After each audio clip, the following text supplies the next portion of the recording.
This is Tokyo's Shibuya Crossing, and they say at busy times, 1,000 people cross at every turn of the lights.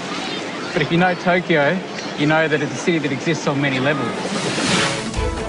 This time, I take to the streets in Japan's biggest city. It's more than 80,000 restaurants in Tokyo alone. The cherry blossoms are in bloom,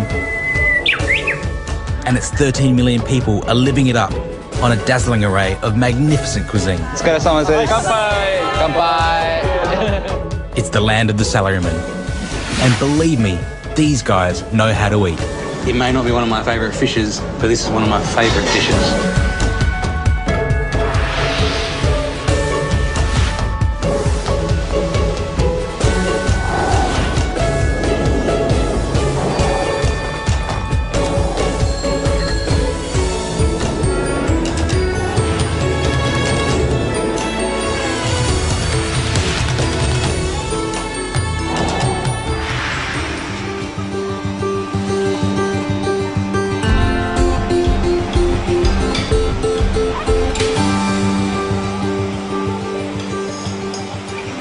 Just a few steps from one of the busiest intersections in the world are some of the smallest restaurants you'll ever see. This is called Nongbe Yokocho, which is sometimes translated as Drinker's Alley. In here, there are tiny little restaurants, probably no bigger than your bathroom at home, that seat a literal handful of diners.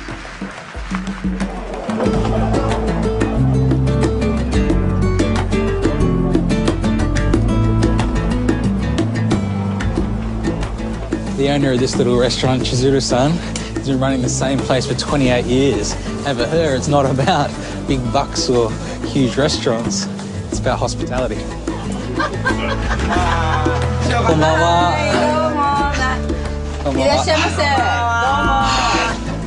Even with just 2 or 3 other punters in here, it's a full house. But the food looks good. This restaurant's called Enoki, and its owner, chef and mother, Chizuru Doi, has a very simple philosophy. She makes what she believes will make her guests feel happy. Nice to meet you. Nice to meet you. If you want an intensely personal experience with Japanese food culture, this is the place. How many restaurants do you go to where you get introduced to every single person in the place? I like it already.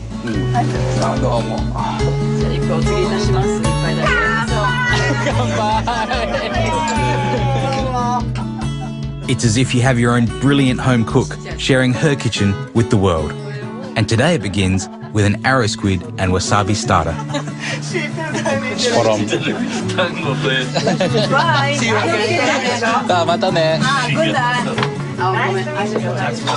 Positively spacious in here now.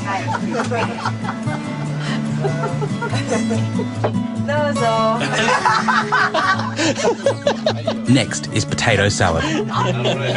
This potato salad is her speciality. She gets potatoes from Hokkaido and she makes it fresh every day. I can see why they like it. Japanese potato salad is one of my favourites, and this is one of the best I've had.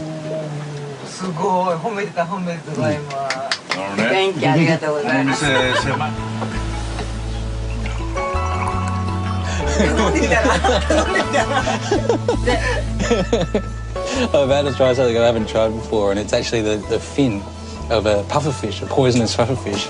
It's dried and slightly grilled and then dipped and soaked in hot sake. And they think of everything. It didn't take long before I was feeling completely comfortable with my new friends.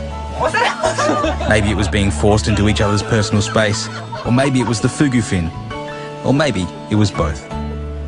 This is a place, a tiny little place where people come in after work. And Chizuru-san says that, you know, if people come straight from work and they take all their worries from work home and then they give those worries to their family, it's not good. So if they come in here, they have a bite to eat, they have a beer, they relax, and they go home with a big smile on their face, their job's done. Tell you what, I'm going to be going home with a big smile on my face tonight.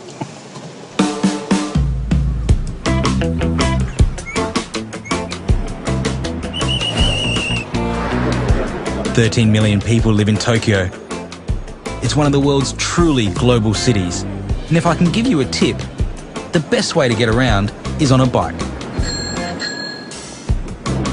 The workforce of this city is mostly men and women who work in offices. We call them suits, the Japanese call them salarymen and office ladies. And they're a phenomenon. The Japanese work ethic is world-renowned. They work incredibly hard and the hours are long. So it's no wonder they've come up with so many great ways to let off steam.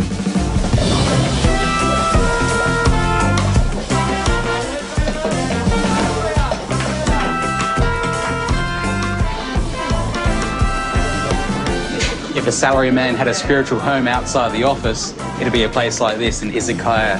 There's literally tens of thousands just here in Tokyo alone, and they're a must-visit location if you ever come to Japan. They're kind of like a pub and they're kind of like a restaurant, but they really fall halfway in between. In Japan, you never drink anything alcoholic without having some food to go along with it. And in izakayas, where they are so casual and so lively, the food can just be absolutely fascinating. You've got staples like these edamame, and sashimi, and of course fried chicken. And izakayas often create their own signature dishes. And here at Shirabe, it's aburi shimesaba, or torched marinated mackerel. Mackerel's not usually one of my favourite fish. I find it a bit oily and overpowering, but this has been lightly marinated or cured in vinegar, which takes away some of that oily flavour. And then with the blow torching on top as well, you get almost a crust, and it's almost like fried fish and sashimi all in one bite. It may not be one of my favourite fishes, but this is one of my favourite dishes.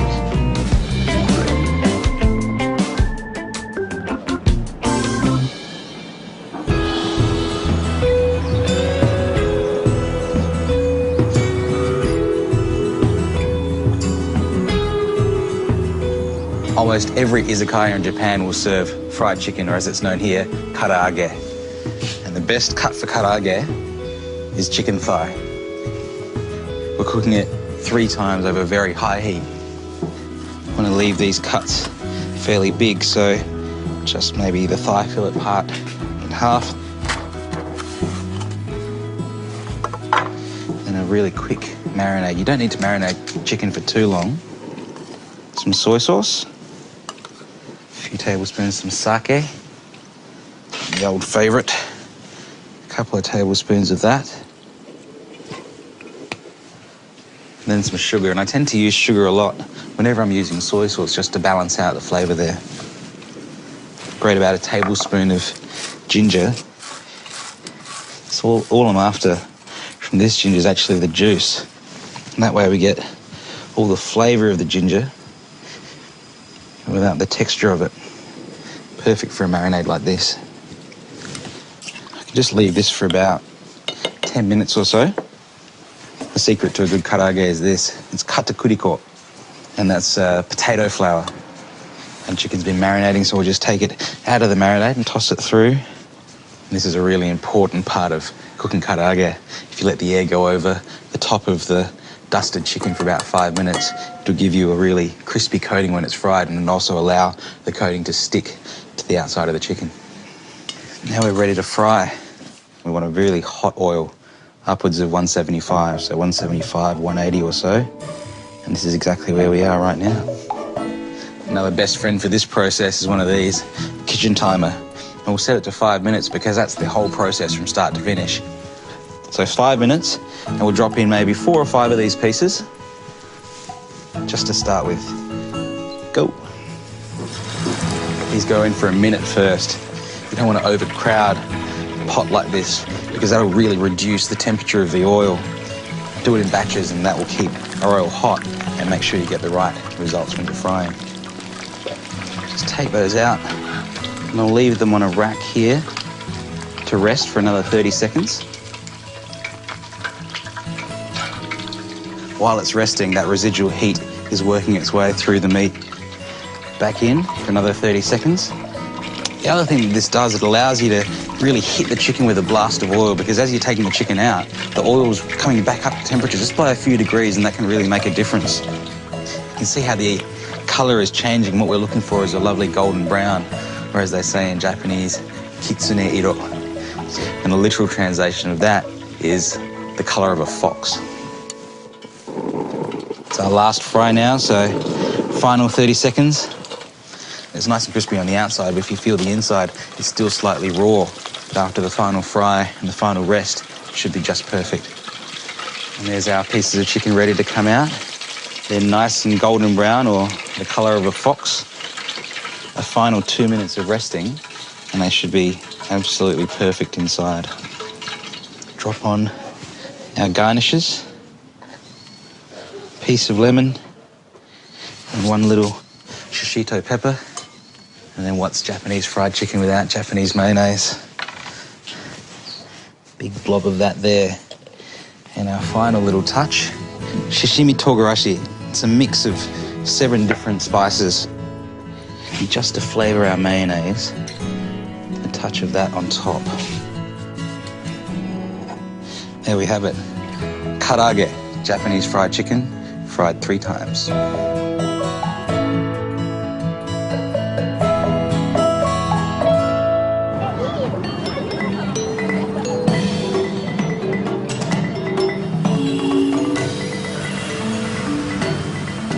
Tatsuya Yamamoto is a salaryman.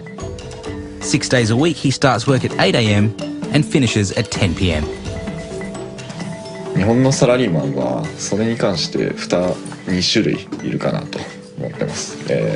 一つが、それを土日にでも出て仕事をするっていうのを楽しんでやる人っていう人と、あとなんかやらなきゃいけないなっていうちょっと漠然とした不安があってやり続ける人っていうのがいて、まあ前者の人にとってはすごいいいことなんじゃないかなと思ってます。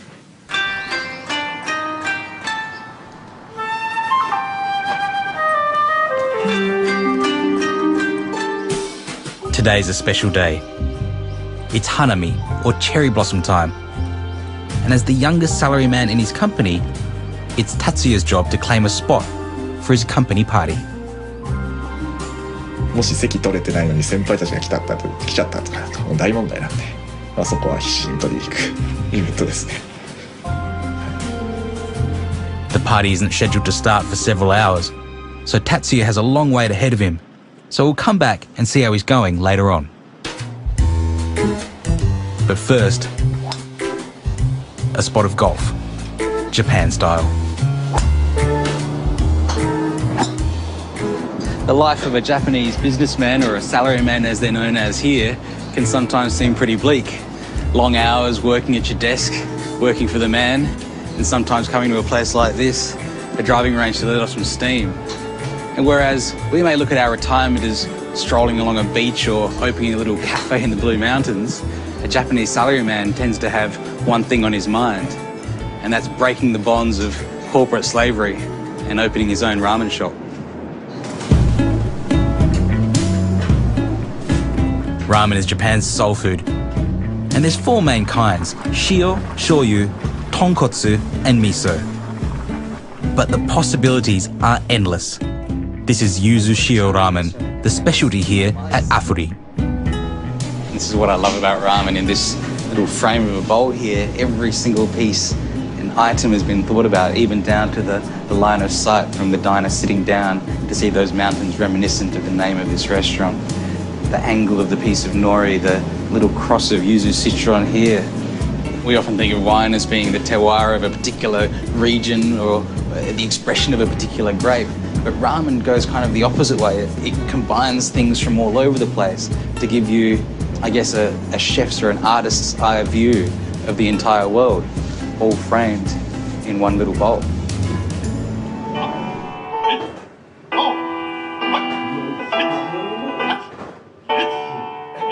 Class is about to begin at Tokyo's Yamato Ramen School. And this is where salarymen come to learn the secrets of making good ramen before they open their restaurants. It's the brainchild of Kaoru Fuji, an engineer who designs noodle machines.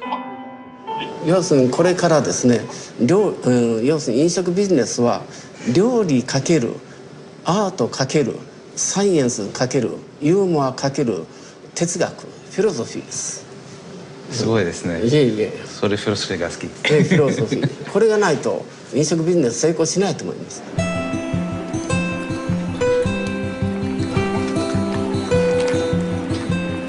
There's one thing that defines great ramen. It's the stock or the soup base. And it's made from so many different ingredients. It's almost baffling to see how much goes into it. These are infused oils here, infused with shrimp and scallop and mackerel, garlic, leek, ginger, And all of these things are then added to a soup base, which is made, and here they're making up their meat-based portions of the soup. So we've got some chicken feet there, pig's trotters here. There's skimming to remove the scum that rises to the top, which can make the soup both cloudy and bitter. Over here we've got whole chickens. Down there there's pork. And these are just the meat elements. Tomorrow these guys will be coming back and they'll be making up stocks of sardines and vegetables and other things that all go together, that must be in complete balance and harmony to make a good ramen.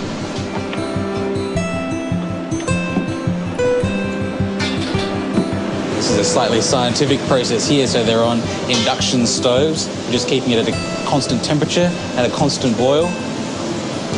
The level gets too high, there's too much water in there, the level gets too low, and it's too concentrated. It's all about extracting the flavour as purely as possible. The sheer number of ingredients and the amount of effort that goes into preparing each one exactly correctly is mind-boggling. ここに来て、だんだん自信がついてきました。Since he's been coming to this school, he's been getting more and more confident that he can make great tonkotsu miso ramen. Takahiro Inoue is one of the salarymen who's made the move to pursue his dream of opening a ramen restaurant. For over 30 years, he worked at the same insurance company, but then a personal tragedy changed his life. 女房が5年前に亡くなったんですけども、亡くなる前はそこまでリスクを冒そうとは思わなかったと思います。やはり女房が亡くなって、人生観が変わったといいますか、人間何が起こるかわからないと、自分も明日死んじゃうかもしれないと。だったらば今体が健康なうちにやりたいことをやろうと、その一つがリスクを冒して一生働ける仕事をやりたいということにつながったんだと思いますね。Takehiro's dream is to open his ramen restaurant in rural China. It's a huge risk, especially for a man who spent his life working in the insurance business. 夢は大きくですから、何店も多店舗展開できるぐらいですね、成功している自分があればいいなと思っています。頑張ってください。ありがとうございます。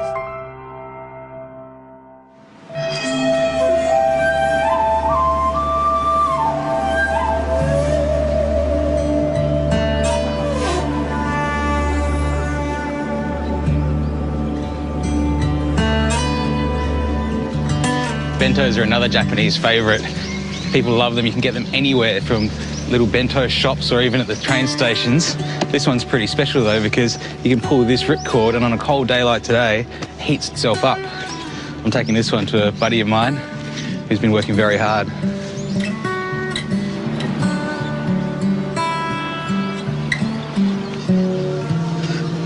Tatsuya-san. ありがとう。頑張ってください。頑張ります。 Remember Tatsuya? He's been sitting alone minding this spot since early this morning. And it's not over yet. It'll be a few hours before the cherry blossom party starts, and all kinds of food and drink will feature. A salaryman's work choices may be limited, but it's certainly not the case when it comes to food. One of the classic salaryman favourites is the donburi, a bowl of rice with something on top, usually beef or pork or anything like that. And one of the favourites is gyudon. I'm here to meet a very old friend of mine who's going to show us something a bit special in the world of donburi.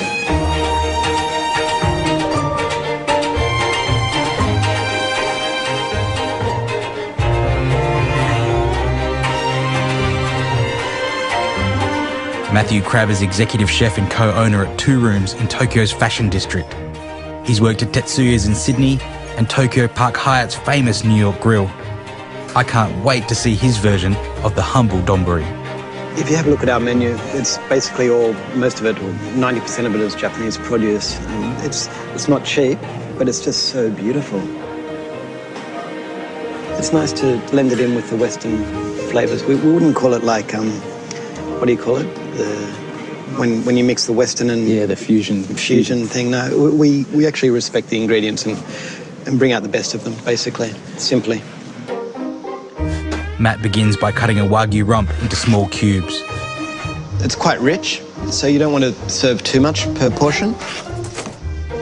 He adds salt, finely chopped shio kombu, washed and dried capers, olive oil, white pepper, and gently mixes it together. A tare puree is made with Fuji apples and ginger, soy, mirin, garlic, and glucose. It's kind of like that. There you go. Then you blend it.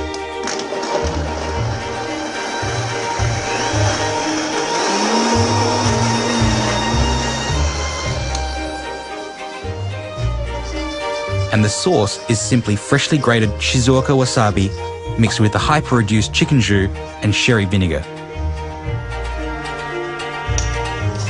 Just whisk it in.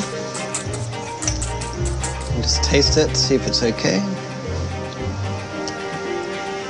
Oh, it's very good. Whoa. The tartare is moulded and placed on steamed koshi curry rice. Blanched nanohana sits on top of the beef. And then we go ahead and make it all pretty. And that process begins with crisp shallots, some baby herbs, and then the apple and ginger tare, and finally that wasabi jus. With the wasabi sauce, we pour it at the table.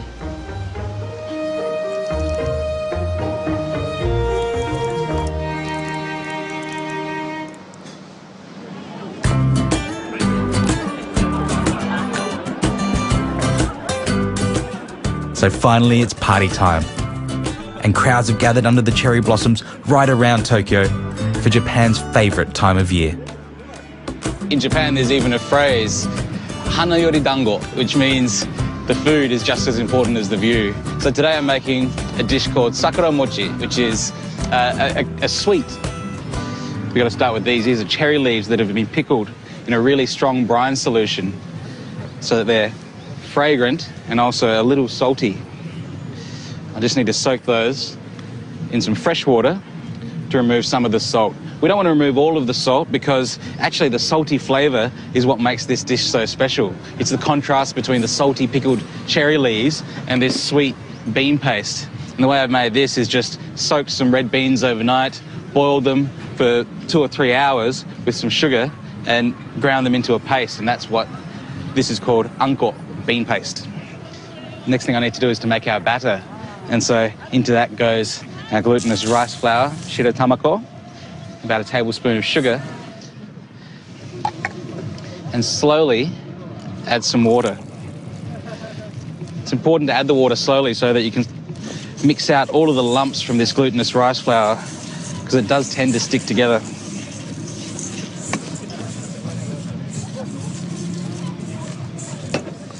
That batter's nice and smooth now, so I need to add in our plain flour. Need to mix this through really well, adding more of that water so that there aren't any lumps in there. And the last ingredient, traditionally, a touch of food colouring to make the batter a pink colour, reminiscent of these blossoms here. That's looking good now. It's nice and silky and also a light pink. We can start laying out these cherry leaves. Some people think eating the leaves is a bit funny, but they really do have a wonderful flavour. And I think even if they didn't, the Japanese would eat them anyway. Just there's something about the combination of food and celebration. They'd find some way to incorporate cherry into the food, even if it didn't taste good at all. As well as that, make some balls of this red bean paste. There's our balls done, and I think it's time to start making our crepes. About a tablespoon into the pan and smooth it out into a wider circle, and it will just dry on top, and you can see it happening right now. And as soon as that's dry, just flip it over for a few seconds on the other side, and then take it out of the pan. And after these crepes are cooked, all we really need to do is take a ball of our red bean paste, fold it together and pinch one end of the crepe down, and then wrap around one of these cherry leaves. And that's it, that's our sakura mochi. Tatsuya-san's first job as a salaryman has come off pretty well. I think he's earned one of these.